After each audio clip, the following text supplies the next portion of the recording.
日前公布咗呢一個聯考咧一啲具體嘅一個措施，作為教育界比較關注。第一就係話佢係會設有4個考場嘅，我覺得一定要清晰嘅。如果到時嗰啲考生咧撲錯咗地方，然後再去另一個地方咧，呢個肯定咧會對考生造成一定嘅影響。咁同埋咧，老師比較擔心嘅咧就係第4日啦，因為第4日咧係會考英文、數學嘅。作為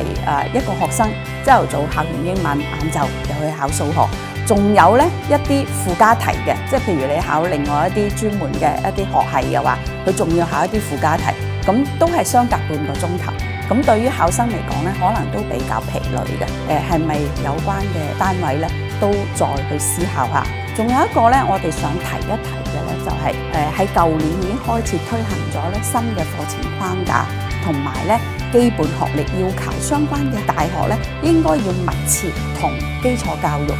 要吻合嘅，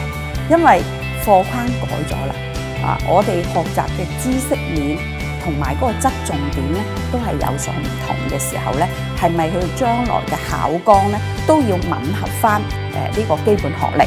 嘅要求？咁所以呢一樣嘢咧，高教辦嗰邊咧要做好一個協調。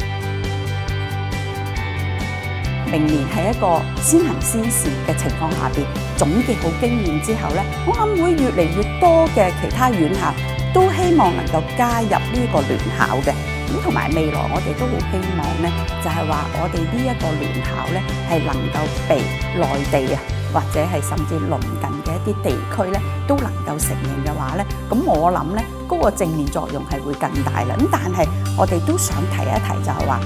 應該要配合而家世界潮流咧，就唔係話單淨係睇佢呢次考試嘅成績嘅，應該係要總體去評估佢。